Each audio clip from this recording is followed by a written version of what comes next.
Told you I'll be back. I'm a man of the people. What can I say? Hi guys. Welcome to Lee Reacts. Hope everyone's having a good day. I know I am. We are back with the Alan Parsons Project. I think this is their first ever song. Or what did it say?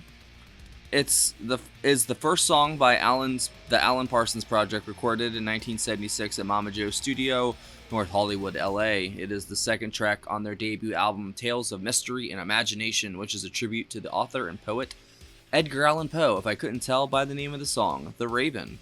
It is credited to Alan Parsons and Eric Wolfson. It is almost verbatim recital of the lyrics of the poem. So this is one of the first rock songs to use a vocoder, which was developed by EMS, the Electronic Music Studios, to distort vocals. It is also one of the few songs by the band featuring vocals by Alan Parsons, who sings the first verse through an EMI vocoder. Actor Leonard Whiting performs the lead vocals for the remainder of the song, and Eric Wolfson and the Westminster City School Boys Choir does the rest. What the hell? There's a lot for a first song, man. That's awesome. We've done, I think, like one other Alan Parsons track, and then I think he was on something else too. So maybe we've done like maybe one or two things. But I've heard the name. Obviously, y'all have mentioned him a million times, and he's definitely instrumental in the foundations of prog. Not even just the foundations, just prog itself. And I'm excited to check this out. This is a request from our patron, Coleen U. Thank you for your support, Coleen. Or Coleen, I truly appreciate it. My apologies. Let's go. If y'all aren't subscribed. Wait, you're not subscribed? That's crazy. Well, if you're not, just click that button right below my face. And then, just because you're not subscribed, leave a like and a comment to make up for it, and we'll be okay. Alright, the Alan Parsons Project, The Raven. In 3, 2, 1, hit it.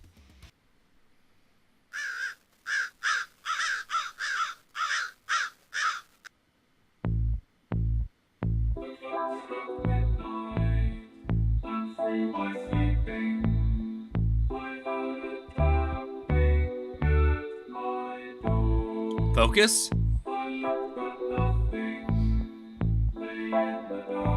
For cynic.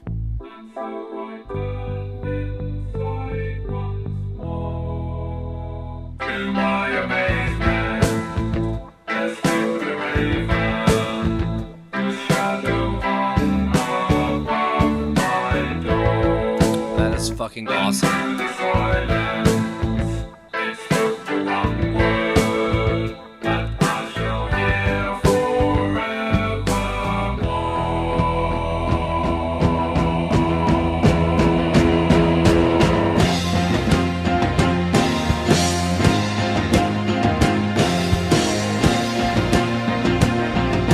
I already said that video.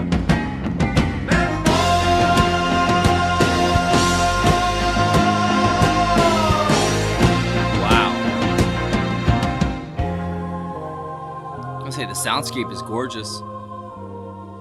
Thus quoth the raven, nevermore. Nevermore.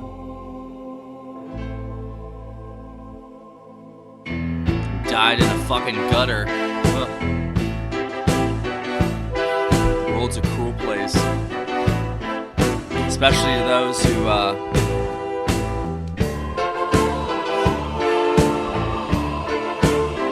I said that too.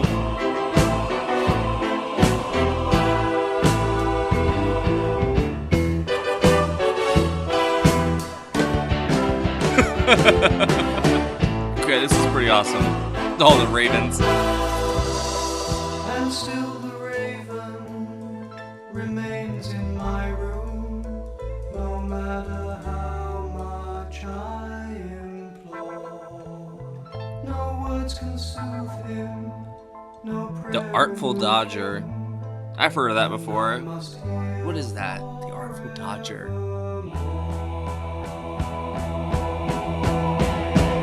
I didn't know that.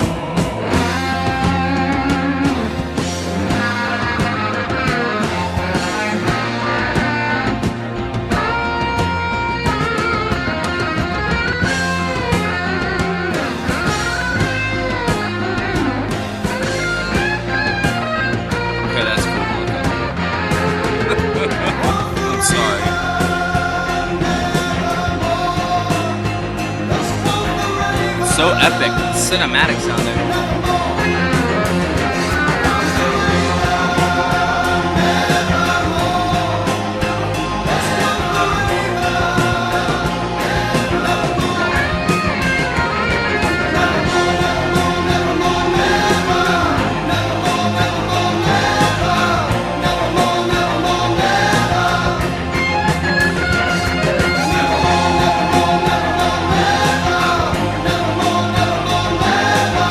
This is awesome.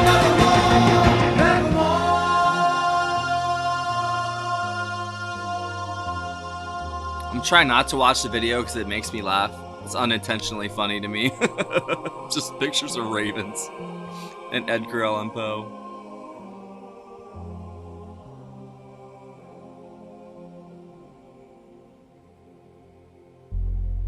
Good old Windows movie maker.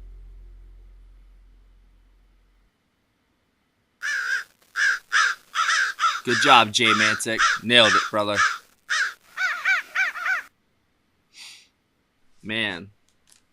Alright, so I'm just gonna get the Edgar Allan Poe stuff out of the way. I'm born and raised in Maryland, so I'm very familiar with Mr. Poe. I've actually been to his grave in Baltimore City, and it was very late at night. And I used to be, let's say when I was, it was during a lapse, I guess you could say, in my opiate hectic life, you could say. I think I was like 20. No, I was like 18, maybe 17 or 18. And me and a couple friends, we decided to go visit all of the haunted places that were, online or in the book that we had, this Supernatural Maryland book. And we went to a witch's grave in Annapolis. We went to Edgar Allan Poe's grave, all like in the middle of the night, just randomly. We had nothing else to do. It was me and a couple, they're my friends. And like no lie, we walked past the cemetery, and we saw like a cloaked figure standing in the cemetery. I don't know if it was exactly like over his grave or not, but it was 3:00 in the morning, and there shouldn't have been anyone back there. It's completely barred off, you know what I mean? And we looked back there, and then it was just gone. So who knows? I don't know if I believe in ghosts. I don't think I believe in that, but there's something to it though. Just like how every lie has a little bit of truth in it. I think every type of, I don't know, whatever you want to call it, I guess, folktale, fairy tale, whatever, I definitely think there's something to it, because not everybody who's seen it is lying. Probably 95% of them are lying, but there's the 5% that aren't, and that's what scares me. Same thing with like UFOs and stuff like that. Probably 95% of them are just very easily, or not very easy explained answers, but the 5% that aren't, that's where you get to dig. But yeah, that was absolutely fantastic. Let me see. All right, there's a lot actually. All right, so David Pack on guitars, Alan Parsons on the opening lead vocals with the vocoder, Andrew Powell conducted and arranged the orchestra, Joe Puerta on bass, Leonard Whiting on lead vocals, Eric Wolfson on keyboards and backing vocals, Burleigh Drummond and Stuart Tosh on drums, Christopher North on keyboards, and Bob Howes in the English chorale for the choir vocals. But that's different than what it said at the top. Westminster City School Boys Choir. Whatever, it's the same thing. I definitely would say that opening vocoder, like couple lines, were honestly the highlight of the song, and then the ending where it just got like, it just like rose and rose and rose with the tension, and then just finally just let loose there at the end, which was awesome. I think that was great. It had parts where it was a little heavy, definitely very proggy. I could see like, this is 76. So, I mean, this is, in the height, maybe even like in the almost decline of prog, because I know what UK's first album was like, where prog ended for me. Like, that's what somebody told me, so I guess I'm just going to use that. But you know what I mean, like the classic 70s prog that we're all, we all know. I think, they said like UK's last album was like prog's last grasp or gasp of air or whatever, which I kind of agree with. I know that, prog evolved and turned into different things and different genres, throughout the years, because I know that in the 80s people were kind of, punk and new wave kind of heavy, and they probably saw the, King Crimson or Yes and stuff like that. The younger people, they probably saw it as like, I think, what did somebody say? It was like they're just like posh, educated gentlemen, sort of thing. It's like the opposite of what the zeitgeist of the 80s and the 90s were.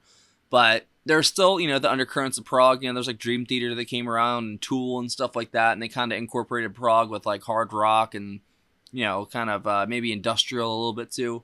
So it never really died. It just kind of changed forms, just like energy. It can't be destroyed. It just changes. But now, like, I feel like in the 2000s and the 2010s, the spirit of prog kind of came back. But it was in the form of like the prog progressive death metal, like Opeth and stuff like that, even though they started in the 90s, but they hit their stride in the 2000s, and I think that's where the real prog was, like at the last, 2 centuries, the 2 decades at least, But this is definitely, it's like, you could see all of the hallmarks of prog here in a way, but it also did have like a very electronic heavy sort of sound. There was 2 drummers apparently. Like I said, it was Burleigh Drummond and Stuart Tosh, who I think I've heard of Burleigh, not Stuart though. Honestly, Christopher North sounds familiar too, but like I said, I did 1 track from them already, so maybe it's the same people, I don't know, but definitely really good. Apparently there was a reissue 11 years later with a guitar solo from Ian Barnson, who was member of Pilot and Alan Parsons Project. Okay. He was the solo on Wuthering Heights. Okay, all right, for Kate Bush, who is coming up soon too, by the way. So yeah, that was great. Hopefully you guys enjoyed that. Thank you, Coleen, for another great pick. You just got all the deep cuts for me. I appreciate you. This is really, really good. If you guys have any other tracks by the Alan Parsons Project you think I'd like, please leave it below. I'll definitely check it out. Like I said, I'm a huge prog fan. Like, that's my favorite genre on here, other than Zappa. You know what I'm saying? Because he's his own genre, basically. And then like the 60s psychedelia stuff, I'd say probably are my favorite. Like, or the folk rock. Damn it, bro. There's so many. Sorry, it's kind of frustrating when I listen to like 6 songs a day, night, whatever you want to call it, and then like usually 85%, let's say, no matter what, are going to be great, and then the 15% are good, usually, like, and it's very frustrating that I can't listen to each band and like give them their own, to like do, listen through and all that, because I find bands like this where it's like, damn, this is really good, I wish I had time, or someone requested it, something like that, but it is what it is, and hopefully another request comes in, and that's it out of me, guys. Thank you for watching. If y'all didn't know, we have a Patreon right here. That's a picture of it. There's a link in the description. If you join the $15 tier or up, you get 1 free request a month, like Miss Coleen did here. There's also there's other tiers for other amounts of requests, but if you join any of the tiers, you get access to our block videos, our patrons-only Discord, all the full album reactions to like Blind Faith and the Beatles, and some Zappa stuff. There's all kinds of stuff on there. Golden Earring, all my block stuff. Just like, I uploaded like 3 block videos over the past couple days because they've been on their shit the past couple days. I don't know what it is. Like, it's weird. Like, they'll go a whole month. This is like the copyright people, like the labels. They'll go a whole month without claiming anything and then just letting everything go. But then the next month they'll be really clamping down, like every day doing it. Like, it's so weird. I don't understand it. Like, I'm very good at pattern recognition, and their pattern is really off right now. Like, I kind of figured it out, but this past like week, I guess since June started, I don't know if they're like their quarterly earnings report is coming up or something, but they're really penny pinching right now. So yeah, support your boy through Patreon or the PayPal Cash App down below. That's the only way I'm going to make it. So thanks for watching, guys. Nevermore.